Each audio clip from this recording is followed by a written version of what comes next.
And if you can, if you don't have your shoes on, let's give your feet a roll. Right, if it's going to mean taking your shoes off and everything, and don't worry about it. But any chance we get to start by rolling the bottom of your feet, we'll do that. It doesn't take much. Just getting that roller, or if you have a tennis ball or a baseball, that would be even better. All I have right now is a ping pong ball, so it's not going to do it for me. All right, so starting off as close to your ankles as you can, we'll just roll that roller up the back of your leg.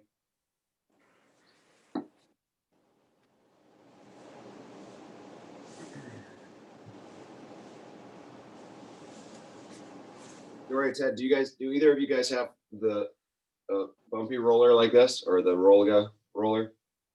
No, I have this. Okay. Oh yeah. So you have, the more standard, like straight flat roller, even one with the bumps on it. You can make things like more interesting for your tissues if you just kind of move back and forth as well as rolling up and down. So if you feel like, I think if you're consistent with it, you can sort of not outgrow your roller, but if it starts to feel like it's not doing much, it's good to have some other techniques to add into the mix. So I know we've talked about this wiggling back and forth before, but it is a good way to pull the tissue in a different way and get things moving. All right, let's move a roller up behind your thighs. So we're rolling your hamstrings. And again, the same rules apply here. Either you can roll one at a time and move your leg back and forth, or roll both and then you just shift your hips back and forth. The other thing that does is that, let's say you move and it pulls that tissue over towards the inside. Now you're rolling a different set of tissues, right? Versus if you're here, and you'll feel a difference. So if it's not you moving back and forth, you can pull it in, or like, let's say, move your leg in towards your midline that kind of rolls onto a different track of tissue. So you can roll that as well. And again, it's all about keeping that pliable, keeping things moving in there. And good. Let's go back down to your shin, but we're going to turn over to your front. All right, so we'll go kind of like on all fours, and then roll one shin right down your roller. As you're rolling, you're going to be kind of pushing your leg down the roller so that it pulls the tissue away from your shin bone. Okay, so think of, your shin is sort of half muscle, half bone. Okay, it's sort of almost split right in the middle. Think about making the tissue or the roller pull that tissue away from the bone or away from the middle of your shin. So that's going to mean you're kind of pushing it down the roller as you go. Well, that's comfortable. Yes. Feels nice. And I'm tiger tailing mine, so. You can do that too. So yeah, that's a good point. Yeah. So with the tiger tail, you'd just be pulling like this way. So you kind of like. Yeah, away from the midline. Right. It's like rolling out dough. All right, let's get to the other side if you haven't yet.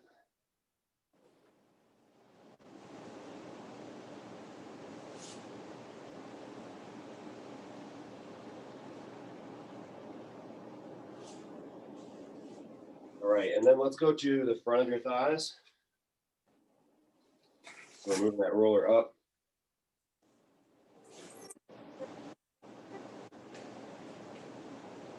And we're gonna do one thigh at a time. And so, like Dora, you can tiger tail this, but I like the full roller just because you can get more body weight on something than you can arm weight. Oh yeah, I foam roll thighs, but the shins I can't get with Okay, right with the foam roller. All right, so we're just kind of using the roller to give everything a once over and look for things that might be a little bit more sore. So if you find something that's a bit more sore, just stick with it.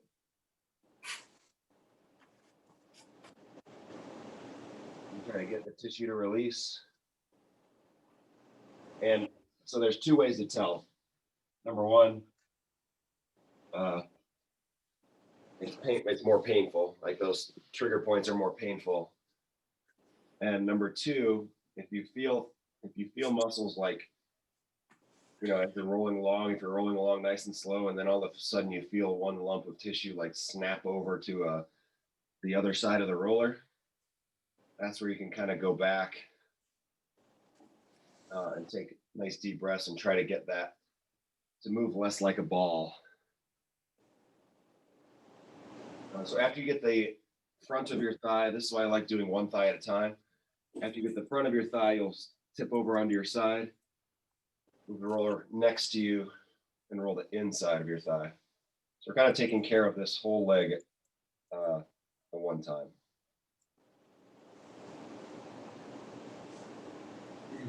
And then we'll go over to the other side.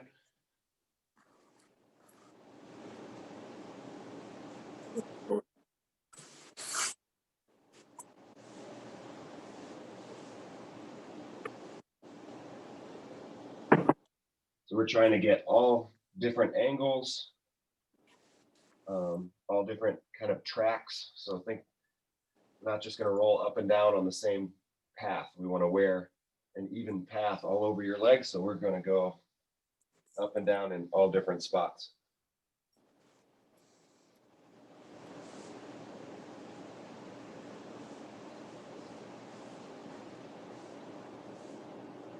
Once you've rolled the front and the outside, go ahead and roll the inside.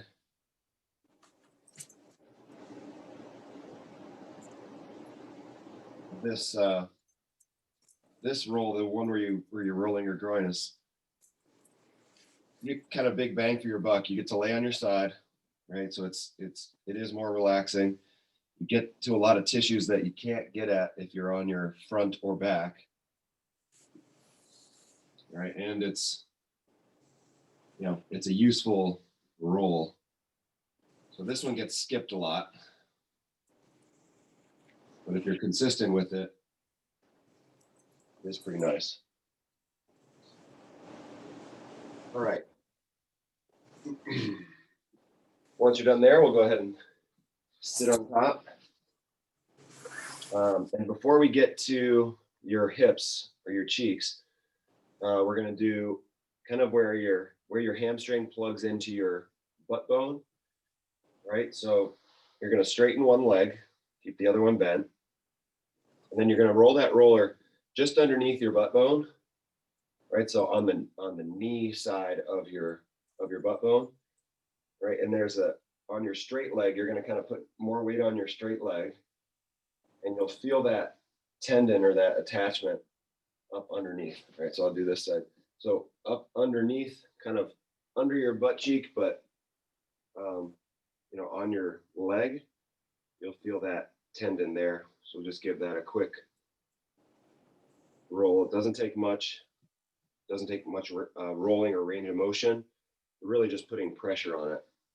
Think of like a massage therapist would have an elbow on that and just kind of moving a little bit. And let's go ahead to the other side.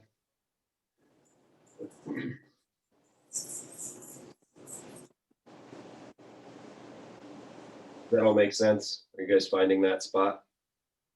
Oh yeah, it's where I had to put pressure when I pulled my hamstring playing softball Okay. years ago. Yeah.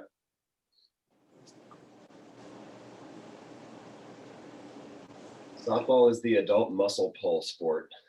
And you go from doing nothing to sprinting. Actually, it happened when I was in the outfield. I jumped to go to get a ball and pulled it and sort of trotted up to the ball, trying not to let the other team know that I had injured myself. How'd that go?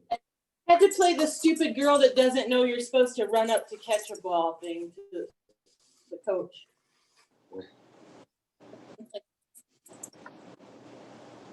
Yeah, that's what I mean. Like you go from standing around the outfield to jumping or sprinting. It's like not an ideal sport for adults. All right, so now we're crossed over, just rolling out your cheek. Since we're focusing a little bit more on the roll today, let's try to get to a spot maybe you haven't gotten to before, or really search around in there. Like think about what you normally do and try to get a little farther with it. Or 1 inch more or 1 inch lower. Let's go to the other side.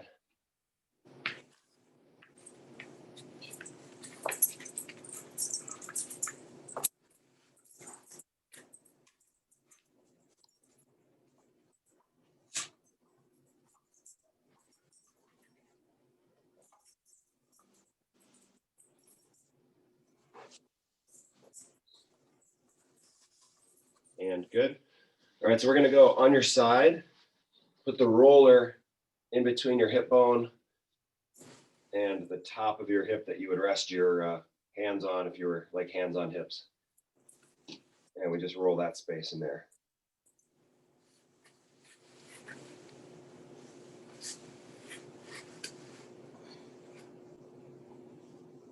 We'll go to the other side.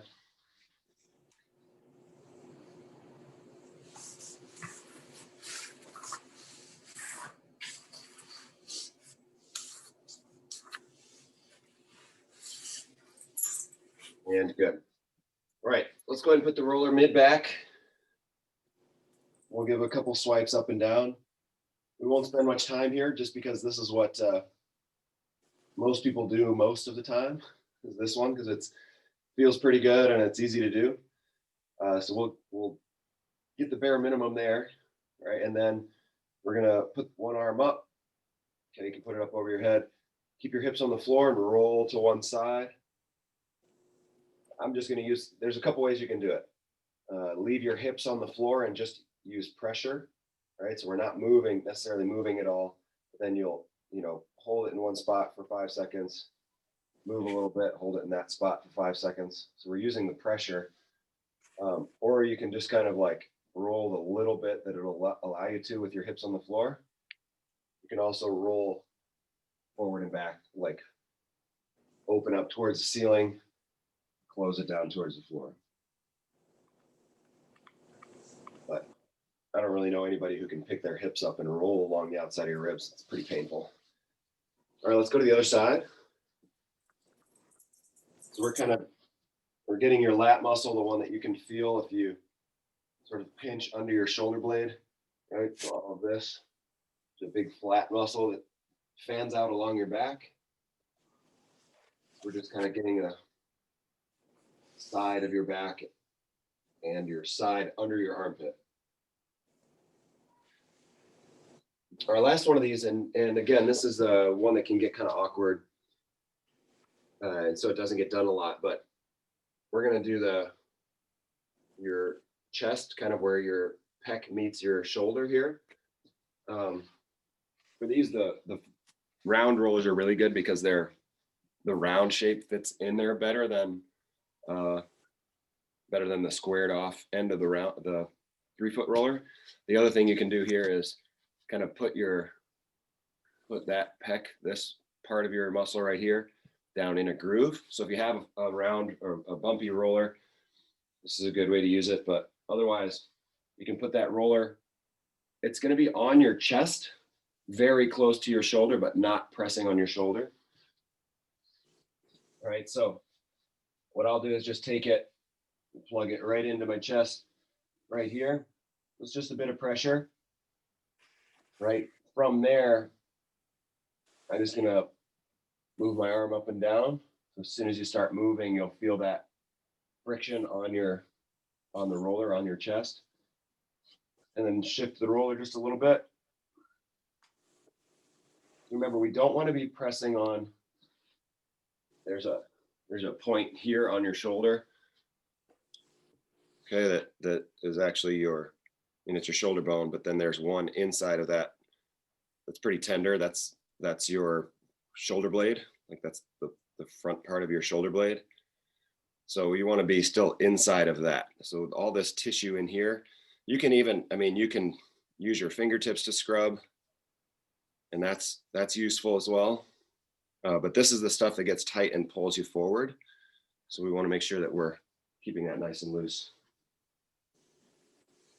Okay. And good. I'm going to grab the long roller because we're going to sit on top. You can do this. You can do this without the foam roller as well if you don't have one, but I think everybody in this crew has one. So we're just going to go forward, backward, side to side. So we put the roller underneath your shoulder blades, okay, by maybe 2-3 inches. Okay, and then we should be looking up at the ceiling rather than pulling forward and looking between your knees. So we want to be arched back enough so that we're looking up at the ceiling. And we do a little 1-inch sit up. Okay, so using that spot on the roller as a pivot point. So we go up and down once or twice. And then think about elbow to pocket, right? So see the difference between doing a little baby sit up and then flexing side to side. So really nice and easy. All right, we move up one vertebrae. So move the roller about 1 inch up your back. And then we use that as the new pivot point. So we work up and down, side to side. As you go side to side, really think about using the part that's on the roller as the pivot. And the way your spine looks, you've got the spine that pokes out the back. That's the one that you can feel as you run your hand down your spine. Okay, so each of those little bumps is kind of like a fin of your vertebrae. And then your vertebrae also has wings like this, right? So when we flex up and down, we're not really getting much of the wings. But as soon as we flex side to side, now those wings all kind of attach and articulate. So as we go side to side, think about those wings sort of turning like this, and we're just trying to mobilize those joints. And we just keep moving up your back. Little mini sit up, tilt side to side, all the way up until once you get above your shoulder blades or like close to the top of your shoulder blade, it's going to get tough because there's not enough weight. But we would still want to try to move each one of those joints. And good. All right, from here, we're going to keep the shoulder mobility going. Right, so we're just going to go hands on the floor. And let's do this today. So right now, I'm going to take my feet. I'm going to push a little bit onto the floor. So I'm sort of trying to push my head backwards a little bit, right? So rather than just sitting like straight down, I'm going to push with my feet a little bit so it pulls the skin of my back down towards my waistband. And now I've got a little bit of that's easier to get my shoulder blades flat on the floor. So it's like a little bit of traction or a little bit of help. And then from there, arms will go up over the head. So when you get that little bit of pressure pulling the skin or the tissue of your back down towards your waistband, it makes it much easier to keep your shoulder blades flush with the floor. You actually get a little bit more out of this floor slide. Just moving shoulders up and down.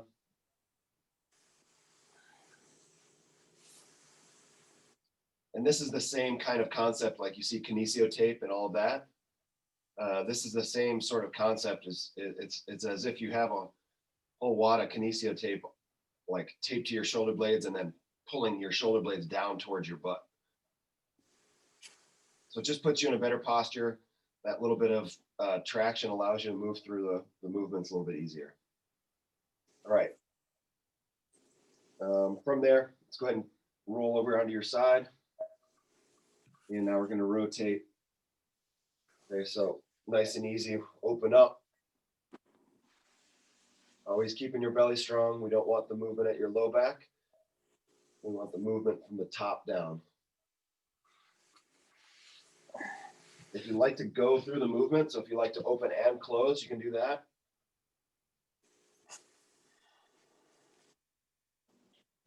If you're opening and closing, just make sure your fingertips always come back and touch.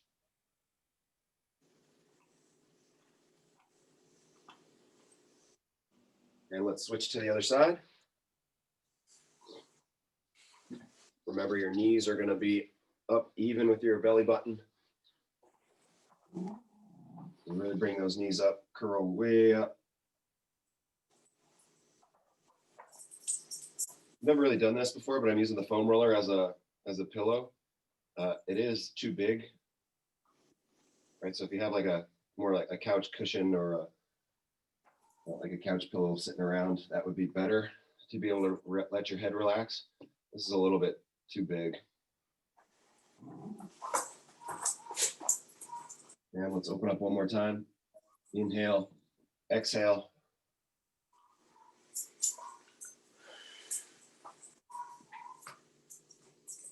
And good. Let's relax. All right.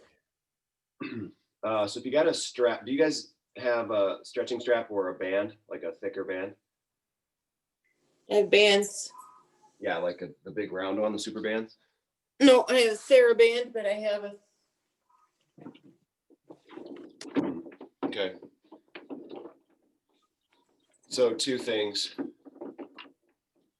that will be good here. It's got to be something that you can put a little bit of pressure into. So the TheraBand might be a little too stretchy. So a super band like we have in the gym, like the big round loop, or this is marketed as a stretching strap, but it's a belt. Yeah. Right. So if you got something like that around, Dory, you'll be able to do it a little bit with a TheraBand. You just won't be able to push in too hard. We're going to go through. Bring a dog leash downstairs. There you go. Yep, exactly. So we're going to go through just a few of those PNF stretches. PNF is proprioceptive neuromuscular facilitation. It sounds really fancy, so I like to say it. But basically what you're doing is you're giving yourself a stretch. So let's start with the band under your foot, other leg straight. You're pulling yourself up, giving your hamstring a stretch. And then what we're going to do is use that muscle. Okay, so now we're going to push against the band like I'm trying to drive my heel down to the floor. So use that hamstring muscle. And then relax. Inhale, exhale. And you should magically have a few more inches to pull in. Making sure that leg is straight. So Dory, you can also do this if you find that you aren't able to push into the band much. You can also do this one just by holding the back of your leg, pushing into your fingers. Let's go ahead and switch sides. I'm just going to do this once on each side. So we're giving yourself a stretch here, about 10 seconds. There's something about these stretches. I don't know. It feels like you've done a workout, but you feel like warm and loosey-goosey, which I really appreciate. All right, let's push into the band. So now we're stretching the band, driving that heel down to the floor. You should feel this muscle working, like feeling it in the muscle belly there. 3, 2, 1, relax. Inhale, exhale. Pull a little bit deeper into the stretch. Make sure as you pull deeper into the stretch, we don't want to get movement from other places. Like a lot of times people like kind of open their hip up or, turn in some way or drop this toe out to the side. Okay, let's just make sure we're still getting that same exact movement. It's just, you might get a little bit more stretch out of it. And good. Let's go back to the first side. And this one is tough to do if you don't have a band. A TheraBand might work, Dory. But we're just going to drop pull up and drop straight out to the side. So you're gonna feel sort of a hamstring stretch and sort of a groin stretch. Right? Now, from there, you're gonna use your same side hand and try to pull your foot down to the ground, but then your foot is gonna stretch the band, right? So we're trying to pull the arch of your foot up towards the ceiling. We hold for 3, 2, 1, relax, inhale, exhale, and we drop it out a little bit farther. Try to keep both butt cheeks in contact with the floor.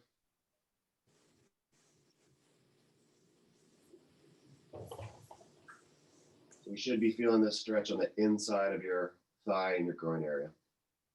And relax. Let's go to the other side.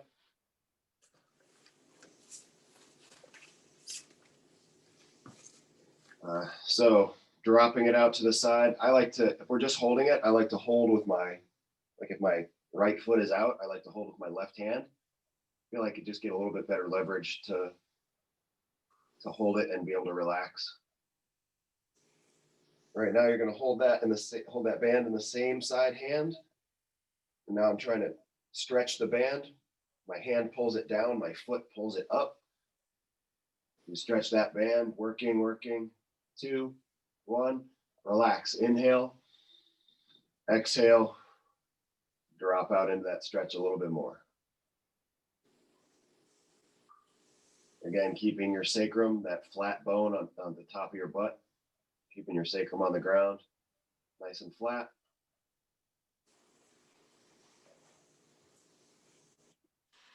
And good. Okay. So let's, we won't use a band for that one, but let's stay on the floor. Okay, this is a true quad stretch. All right, so we're gonna hook the band around your shoelaces. You can also do this just by holding, right? But the band kind of lets you relax a little bit more. So you're bringing the band up and over your shoulder. Oh yeah, this one hurts my shoulder. So hold with your hand. Can you hold it with your hand? I can do sideline quad stretch. There you go. Okay, same idea. The reason I like the side lying, if you can't do this one, the side lying is like a perfect substitute. The reason I like this one is because now I'm forced to have my knees in the same spot, in the same plane. Whereas, a lot of times if you're on your side, then your knee is forward and you have to work to keep it back over your other knee. But here, we try to keep both hip bones on the ground. Okay, so that's an important part of this. You should feel your hip bones on the ground, or at least be even, rather than keeping your tailbone up. Okay, so we're stretching quad here. Now I'm going to try to stretch the band with my foot. So you push in, 5, 4, 3, 2, 1. Relax that foot. Inhale, exhale, and then we ratchet it up a little bit. Pull your heel in closer to your butt.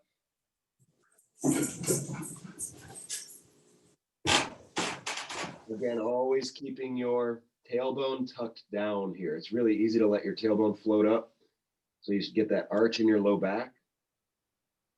But we want to try to avoid that. So keeping your tailbone pressed down. All right, let's go to the other side. Hook that band around your shoelaces. Roll over to your front. And so what Dory is talking about is the side lying version of this, which totally works. You just lay on your side and pull.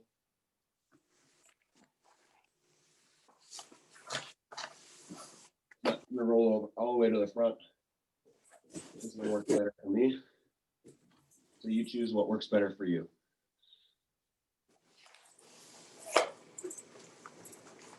All right, so we're just getting this initial stretch. Gonna go a little bit longer than the 10 seconds because we spent longer on the other side.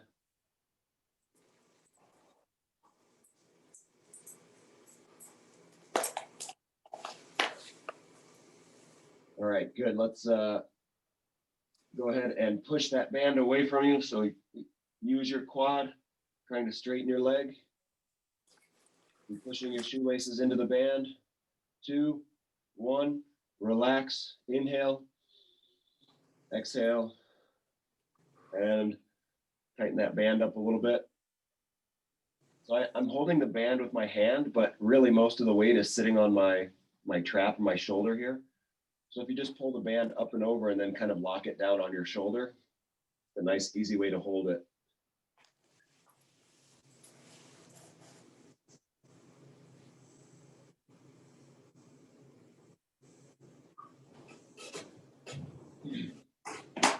And relax.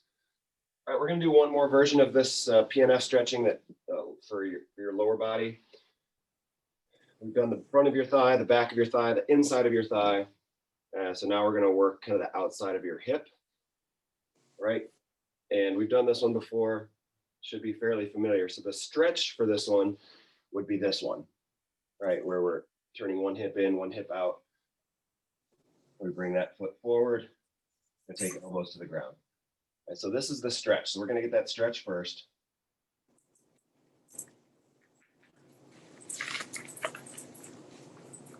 There's no equipment required for this one.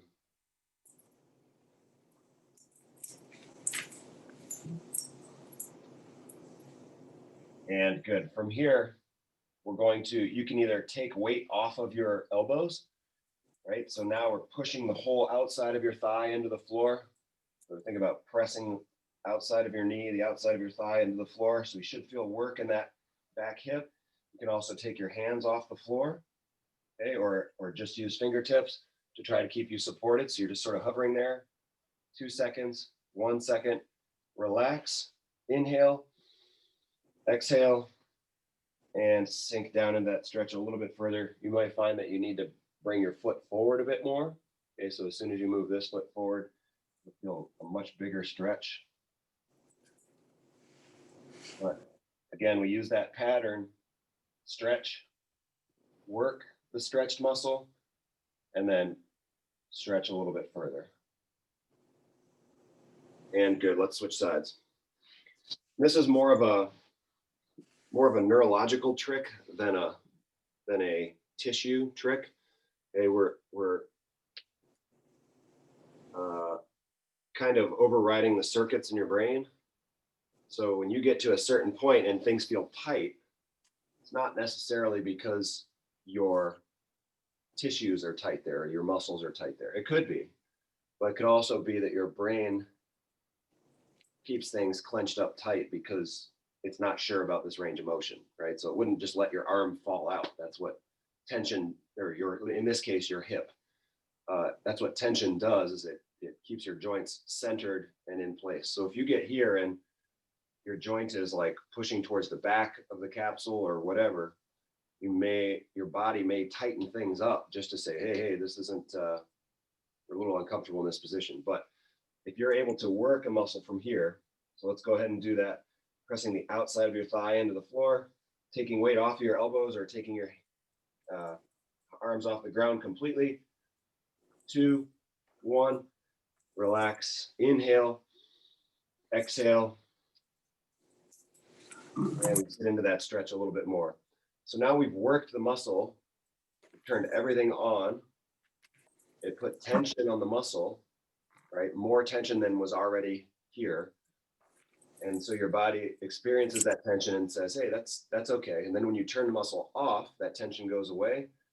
And then you're able to get a little bit more tension by sitting into the stretch a little bit more. Hopefully I painted a crystal clear picture there. It made sense to me.